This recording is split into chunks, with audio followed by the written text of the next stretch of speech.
The old house was built, according to the real estate agent, it was built in 1900.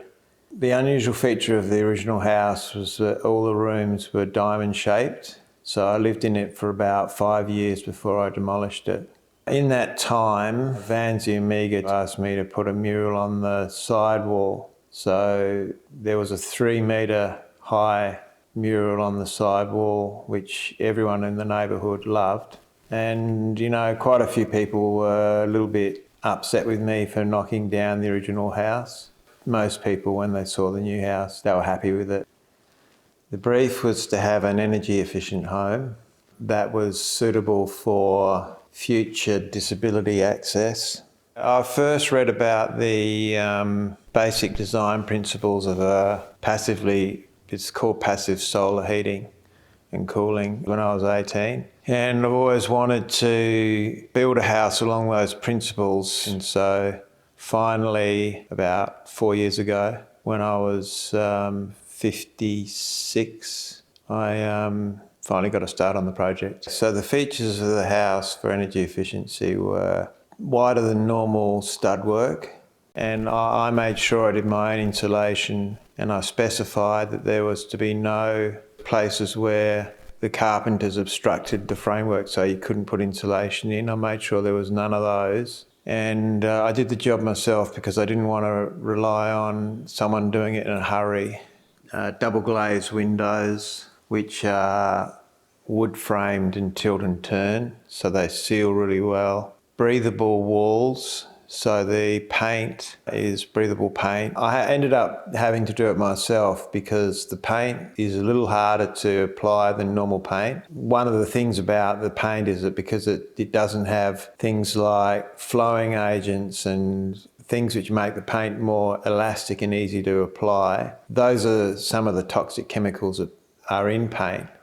So if you don't have those, it's a bit more of a job to apply the paint. All the northern windows have exterior blinds. There's no glazing to the west, which is the worst place to have windows because it allows the sun to come in on a hot afternoon. Minimal glazing to the east and minimal to the south. It's about opening up the house to the north, closing it to the west. Mostly houses are still built with the focus on facing the street.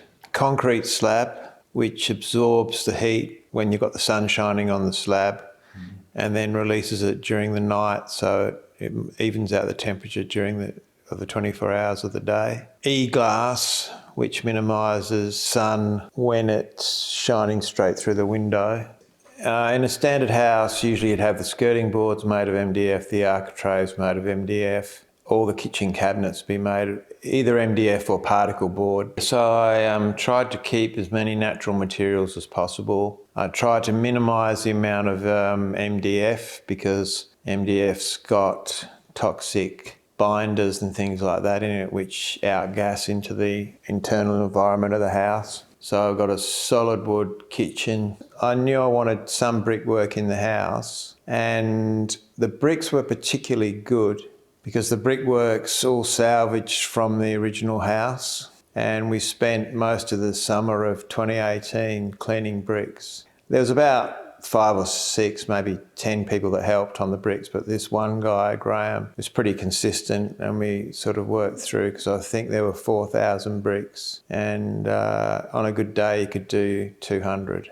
If you buy recycled bricks from a dealer or a place that works in recycled bricks, you're likely to get a mixture of bricks from all different places, and therefore there's going to be some that are different sizes to others and stuff. Because these are all taken from one wall, they're all the same size, so it just made it a lot easier for the bricklayers to lay them.